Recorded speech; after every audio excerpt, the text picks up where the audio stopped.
So here we are again. I just wanted to start out with a little prayer today. I'm going to give I'm going to talk about my childhood a little bit.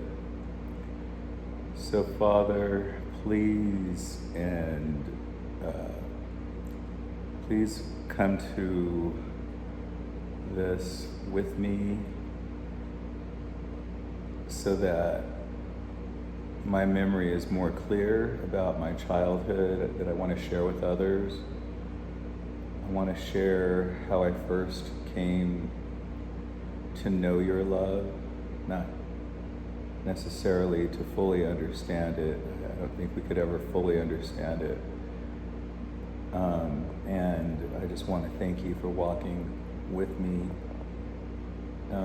for sending the Master, Jesus, to walk with me as he walks with each one of us. Thank you, Master, for being here now as well. And please, if you remember anything, remind me, Holy Spirit, Great Spirit of all. Thank you for the love that you are, for helping me understand your creative love better. And I just want to give thanks and praise to the Father for making this all happen. Thank you, Father. All honor and glory goes to you. Amen. And I call in my guardian angel, Adriella. I didn't really know about guardian angels when I was younger because it was the imaginary friend. So there was an occurrence that happened when I was a child, and there was an incident where my hair was long. It was the 70s, and it was dark and it was curly, and my dad decided to go and have my hair cut at the barber shop because he got tired of people saying, "Oh, how old is your little girl?" I didn't mind. It didn't bother me, but maybe it did sometimes, and I said something. I don't know. I was pretty outspoken even as a child. So he decided to go and have my hair cut short. My mom wanted to keep it long, but she was at work, so he could do whatever he wanted, right? So that wasn't such a great idea because she really let him have it when she came home and saw that my hair was short. But she thought it looked cute, but she was still mad at him. But then she's like, it's okay, what's done is done. You can't really undo it. And my hair was blonde underneath and all the curls were gone. So that's what upset her the most, I think. Anyway, it's hard being in relationships these days. And back then, it was even harder because there weren't that many mixed couples, and my parents were a mixed couple. My dad had really kinky curly hair, and it was kind of a coppery color. And me having blonde hair and stick straight hair after that haircut. He began to believe that I wasn't his child, I think, somehow, some way, or whatever. So they got into a tiff one night, and my mom was so upset about it. And she was pregnant with twins at the time. And, my father was a very loving man. But when he drank alcohol, there was, it's like a lot of people, when they drink alcohol, they turn into a different person. So some things are easily forgivable, easier than others, but we still have to find within ourselves forgiveness. So he got really pissed, punched my mom in the stomach, and she lost the twins. Now, my brother and I were standing right there, and my brother just went, and he was in shock. I was in shock also, but I remember blood coming out of my mom's mouth. The ambulance came, took her, and surprisingly, when the police arrived, the first thing they said to my dad was, "What did she do?" And that's how it went in the 70s. So thankfully, he wasn't convicted of any crime at all. And, it just, or that I know of, but I never did see the twins. And she was 7.5 months pregnant. It was pretty close to her having them. Anyway,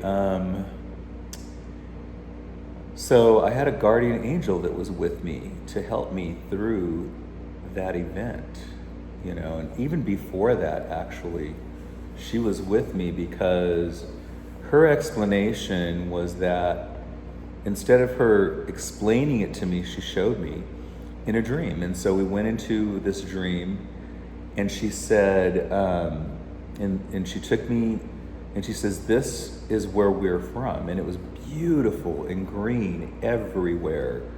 There wasn't a dead leaf on the ground, and people, everybody was so wonderful. And the birds, there were so many birds singing and playing in the air, and there were lots of people, not overcrowded at all, just there were people.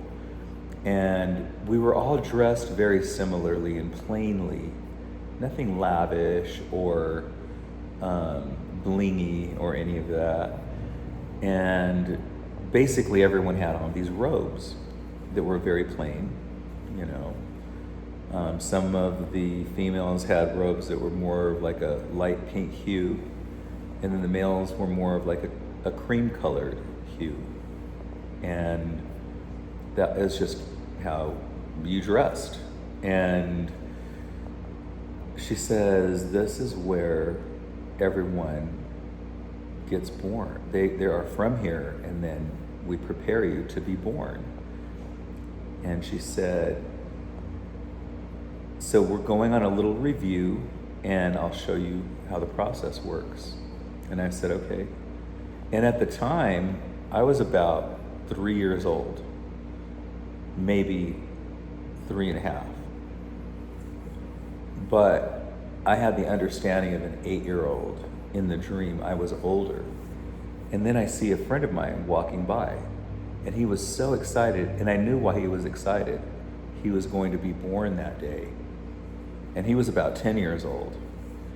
So I gave him a hug because I knew that would be the last time I would see him until his time finished here and until my time. And we thought of it as a task until your task is done. Almost like a job in a way, just a task, And so we walked this building, and there's marble walkways. Now these marble walkways have like a pinkish, they're pink in color, but pink marble, and they have these golden veins that go across it diagonally and shimmer. The golden vein shimmers, and when you would step on each tile, it would make this really funny giggly noise. All of them, every tile that you would step on. So you get used to it after a while. At first it's like, "Oh, this is so cute, this is so funny," and and then after a while it just becomes background noise. So then there was this building, and it looked almost like a school building in a way, or a library, if you will, and there was a big porch type wraparound porch, with stairs going up and from the sides, and then stairs going up the middle, I think. Yeah. And so we walked up the side stairs, and it was all marble. We walked up the side stairs, and then we continued to walk. We crossed the middle part and came over to the right. And when I looked inside the building, the doors were just wide open. And it just looked like a huge library of information inside of there. And so we go to the edge of the outer part of the patio area, or balcony-ish type of outer edge. And then Adriella comes up, she's standing right next to me, and she goes like this. And all of a sudden there's this cloud that appears right in front of me. And she goes like this with her hands, and the cloud scrolled apart, and it looked just like a TV screen from the 70s, not like anything modern like now, but it looked like what you would see in the 70s. And I saw my parents, I saw my mom and my dad, I saw my brother, and I just thought, what an adorable set of parents, and what an adorable brother I'm gonna have. I couldn't wait to be born. I couldn't wait to have an older brother, because he was so kind and so sweet and so nice. And he would always think of his mom, always, and his dad. He loved having their attention, and he loved pleasing them. And he was just a good kid, So she shows me this, and she says, "You're gonna be born soon," and she goes, "Oh, that's right." She says, "I need to work on your memory veil." And I'm like, "Memory veil?" And she goes, "Yes." She says, "Why do you think I'm trying to get to know you, your personality?" And she giggles. And we go off on a walk, and it's towards where she resides is the only thing. And I do remember that she resided somewhere around there. And I'm assuming it was a place where you get to do this type of work. And the memory veil is this, it looks like a wedding veil almost. It's this clearish sort of vibrant material that shimmers. It's this gray shimmery and rainbow of a shimmer that it goes through this thing. It's just beautiful. And it can move a little. It has a little bit, and it has to be tailored to the personality of the person of whom it goes onto over your brain when they push you and shove you into the body. So they shove you into the body through your brain. I guess that's all the way I remember it. I don't know. But it takes 5 people. 4 people shove you in the body because of the day that I was born. And that same day that I was just talking about, Adriella says to me, "I need to work on your memory veil. I haven't worked on your memory veil. I've been getting to know you, and I might be in trouble. I'm hoping everything fits properly." Okay, so the day comes, and it was actually like a couple days early, or I can't remember exactly. I just remember it was a couple of days early, I believe. And I wish my mom was alive to ask her. So we get to the hospital, and there's these lights up at the top, and we're coming down even above the top of the building. And so we come in and descend into this room, and it happens right away. I mean, they had to shove me in the body, and I had been in the body a few times before that, and believe me, I have claustrophobia from those memories, because you have to get used to being in a tiny body. So on occasion, you will be in the body. That's usually when the baby's kicking or moving around. That's when the soul gets to enter into the body for a short period of time. And so that's why when the body is sleeping, the soul is not in the body, contrary to what a lot of people may think. So,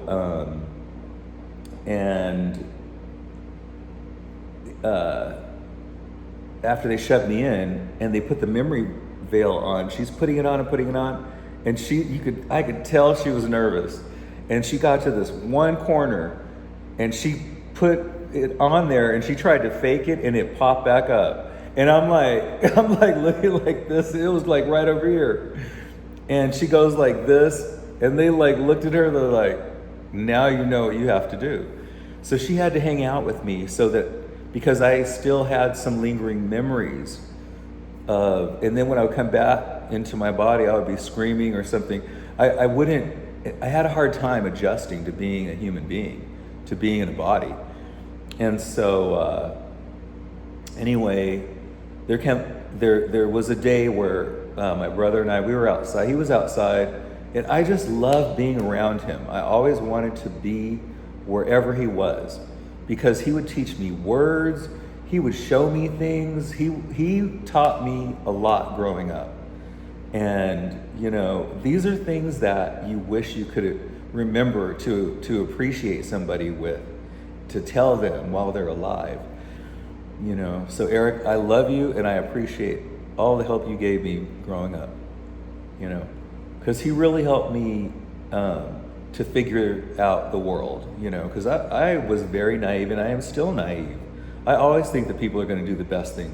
They're going to do the proper thing, you know, and I am always, even though there are a lot of times I'm disappointed, I never lose faith in people. I will never lose faith in people. Just like I will never lose faith in God, you know. And all of his children are very important to me. All of everyone around the entire globe is very important to me equally. And so anyway, him and my mom, whenever, it's Aaron's imaginary friend. And my mom would wink at Eric, and he would go like that, you know, kids. You know, he's like learning how to wink, you know. So, anyway, I ran outside because I'm like, oh, Eric's playing, you know. And my mom had just tied I didn't have any shoes on at the time. And so I ran outside. Kids are always running around, you know, barefoot. And there was a lip in the concrete from like earthquake or who knows what. And I hit my toe, my left toe actually, on it. And it ripped my toenail back a little bit. But when I fell, face first, Adriella was there and caught me. And my brother looked at her, and she looked at me like, oh shit. He ran inside, Mom! And he never made fun of my imaginary friend again. He said, no, Mom, she's real. So, and he wished, I think at the time, that he had an imaginary friend, but, you know, I don't know. It's just, life was very confusing for me because of you know, and then after, it was either after that or right, I think it was after that the twins thing happened, probably a year later or so. I'm not sure.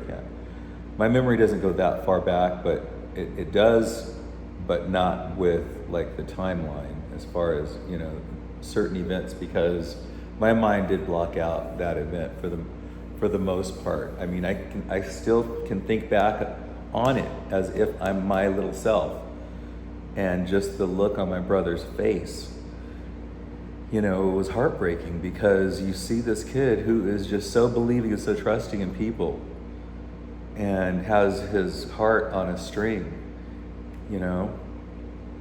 And you know, even watching him grow up, from my point of view, there were a lot of people that took advantage of him, a lot of people that abused him physically, mentally, verbally. And I mean, I was too little to do anything, you know. And he's my older brother, so of course he always protected me, you know.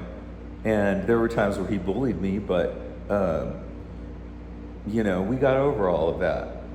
But if I could go back in time, I would punch some of these people and not ever regret it, because they should never have treated a child the way they did him at times. So, you know, and just would stamp on his spirit. And, you know, and you never want to do that to any of God's children. That's a horrible thing to do. You always want to be uplifting to everybody, no matter how great or small they are. And so,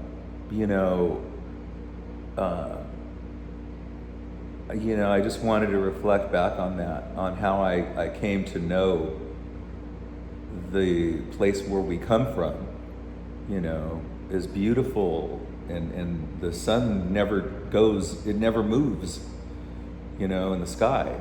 It's always in the same position. There's this perfect breeze. It was just perfection. All of it was just perfection. And here we are, in these physical bodies that can experience pain. And so my poor little toe with the toenail ripped up, and there will be a little bit more on that later on, but I just wanted to share how my guardian angel story. And, I'm going to skip forward to when I had moved to San Francisco when I was 22 years old. I had moved out of Bakersfield. I went to LA, and I had experienced, and I'm just being completely and perfectly honest here.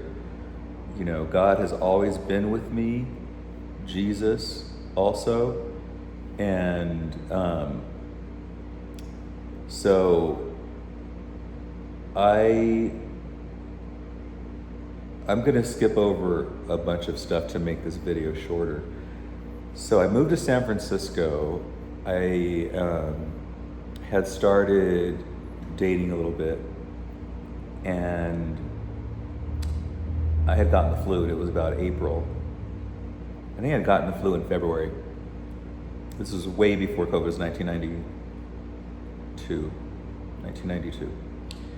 So I had gotten the flu in February, but then in April, I felt like I got the flu again. I'm like, this is crazy. I need to go to bed. So I went to bed early. It was probably like 6:30 p.m. I was in bed, and then I woke. I feel this tapping on my shoulder, and I looked over. There was Adriella. And literally, I had forgotten her name from the time I was a child up until that point. As soon as I saw her, I remembered her name. I said, Adriella, what are you doing here? And she says, I'm not supposed to be here. She's whispering. She looks to this way and this way. And she says, they don't know that I'm here. I'm not supposed to be here, but I wanted you to know. And I wanted to be the first to let you know that you are HIV positive and that you need to go get tested because you won't believe me, and just so you know for yourself.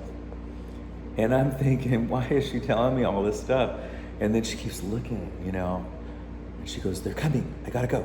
So she stands up, and the window is behind me. She stands up, she goes behind me, and I get up, and I looked, and she walked right through the window. And I didn't have enough money for curtains, so I had sheets up. So I threw the sheet over, and it was foggy out. And the fog, it was like a vampire movie, literally. And the fog just kind of closed behind her, and she kept walking. Adriella, wait! And she was gone. And then I wake up, and I'm covered and soaked in sweat. And I lifted the sheet up, and I could see the light, like through the sheet. I mean, it just soaking in sweat. And I thought, man, maybe she's right. Wait, if she was here, that was real. That had to be real. And because I had heard about HIV patients having night sweats, sweating heavily. So I looked out the window. At first I thought, if I look out the window and it's foggy, that definitely is real. So I looked out the window, and it was the exact fog. So I went and got tested.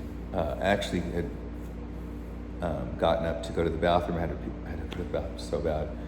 I looked like I hadn't had any sleep, and it had already been 12 hours that had gone by that I was asleep. And I felt like crap. My whole body felt like crap. So I did. I went and got tested, and I'll never forget I think she was the director there, or she was one of the counselors. Her name is Chris. I do remember that.